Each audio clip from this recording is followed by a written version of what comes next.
Cornucopias is back in the news for all the right reasons, as the calm before the storm has happened, the storm is here, and what they've been able to build is their biggest update yet, and everything just looks so impressive. We're talking real-time combat, jetpacks, a living open world, and with an impressive twist from other games, they're not running this one on AWS, run on player-operated nodes and secured by the Kopi token. So that's right, this game is run by you. This isn't just another crypto game, it's a decentralized MMO experiment that could redefine how Web3 games are actually built and played. Today, we're breaking down what's new, why it matters, and why Cornucopias might just be the future of Web3 gaming. So first, let's dive into Before the Storm and what you actually get from this impressive update. First off, we're talking about Avatar 3.0. This is where you get full customization over your own avatar. And if you saw in the trailer, not only can you do things like cool facial features and stuff like that, but I'll leave it to their imagination and show it here, you can also improve your assets. Plus, with this deeper customization and smoother performance,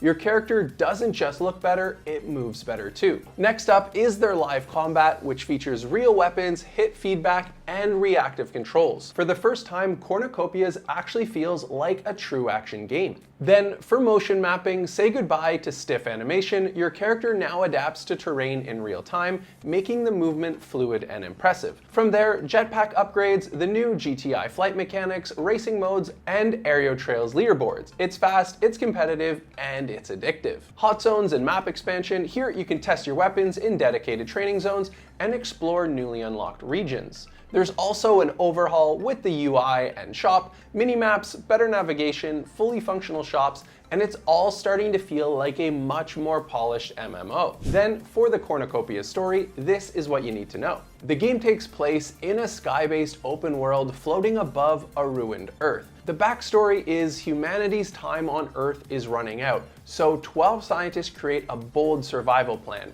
Construct floating sky domes using new anti-gravity technology. Each dome lives in one of 12 zones, and each zone is based on different culture, environment, or time period from Earth's past. So you've got a great mix of variety, lore, and deep world building baked into the experience. And they're going full on for all the details. You can live across map, across world, up in domes, or even if you need to mine for resources, you have to go down into a mine underground to do so. But even that is just the beginning. The economy is forming, people are adapting, and you get to enter the world during its early stages, help shape it, and choose how you engage with it. Inside the world, you can do anything: run cargo missions, start a farm, trade resources, build on your land, fight monsters, or even just have fun exploring. Imagine 12 massive floating cities, each with its own biome, culture, and era. Then, when it comes to the gameplay, Cornucopias is really cool because it's got something for everyone. Whether you want something intense PvP or simply casual open world exploring, they've got that for you. For the combat and PvP lovers, load up on your gear, explore hot zones, and take on enemies. You might even need to fight for resources. Then, if you're more of that calmer experience style gamer, you can run cargo, farm crops, or build out your own dome economy. Then there's added incentive for players who love trading. You can dive into the in-game marketplace and start building your empire all the way from this early access. This isn't just a game where you grind XP and complete fetch quests. Cornucopias is designed to evolve with the players, so you get to influence the direction of the world itself. Next, we're going to talk about the gaming infrastructure and why it actually matters. So many games these days use a service like AWS or Google Cloud, but Cornucopias wanted to go above this. The reason: it's expensive, vulnerable to outages, and not really in line with the spirit of Web3. So Cornucopias built their own decentralized file delivery system powered by player-run nodes, backed by file node NFTs on the Cardano and Base chains. So just for some context on that, it costs about $3.15 for every player that downloads the game. So you can imagine if this gets 100,000 downloads, a million, 5, 10 million downloads, the savings here is absolutely massive, and it can go directly back into making a better game and ecosystem. And this leads to the future of gaming, not just playing a game, but being part of the infrastructure that supports it. Now, before we go into the section on why we're so hyped for this game, I think it's important to take a look at this token because Cornucopias really stands out compared to its competition. One, they have the longevity, the staying power. They've already been building this for nearly 5 years. Back in 2021, in the last major gaming hype cycle, it was all pure speculation from all the projects because they were just getting funding. Now we're actually at the point where they've built so much and they have something real behind the token. We're also past gaming winter, where unfortunately we saw so many games shut down. Even one of our favorites, Neon Heroes, had to close their doors, but Cornucopias was able to push through that and get even stronger. So if we quickly look at their token here, it currently has a market cap of 18 million with an unlocked market cap of 38 million.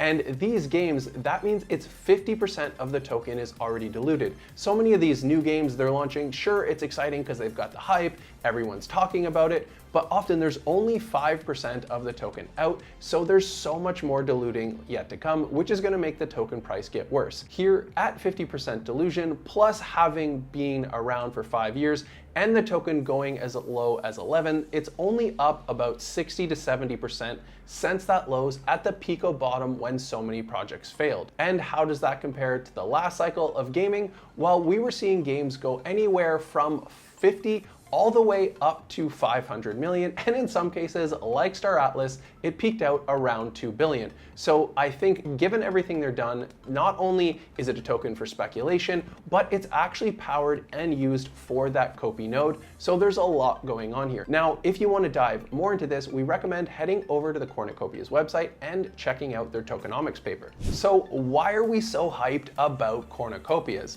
Well, starting off, let's talk about Web3 integration. It isn't just using Web3 as a simple buzzword. It is fully integrated and best of all for the players. So whether it be the seamless blockchain, the actual value NFTs in the marketplace, where you own your own land and digital assets, it also has the entire node and token system working fully integrated. The next thing here is it's totally accessible to everyone. Some Web3 games you need to start off with hundreds or even thousands of dollars because you need the right NFTs before you can play effectively. Here, just getting that initial pass is only $10, so pretty much anyone in the world can do that. But if you've been a Cornucopias supporter from the beginning and have things like land or domes and things like that, all you have to do is simply attach your wallet and you just get access right away. Then what's so important is it actually looks and feels like a real game. You're not looking at pixel art and token flipping. This is a real world that you can easily sink hours into. If people are willing to put hundreds of hours into a delivery game like Death Stranding 2, well then they're gonna get so much more value from a game like Cornucopias because there's so many more things going on in their entire ecosystem. Here you're getting AAA graphics, smooth motion, jetpacks, exploration, and live combat.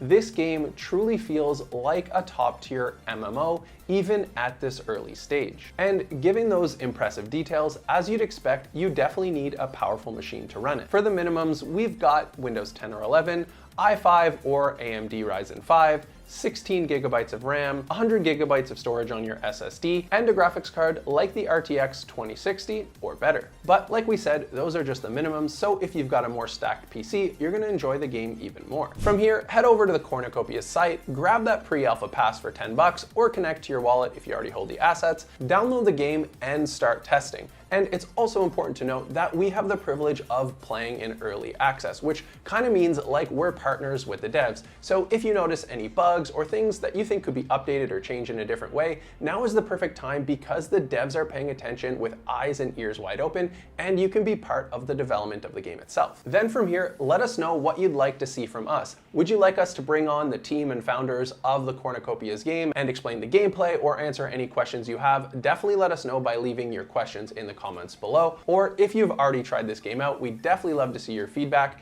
And then if you haven't already, make sure you like and subscribe to the Funjible Games channel. And if you're looking for a brand new gaming experience, make sure you head over to fungible.games. There we've got founder interviews, breaking news, and a giant catalog of so many really fun games that you haven't played before. So make sure to check that out, and we'll see you in the next gaming video.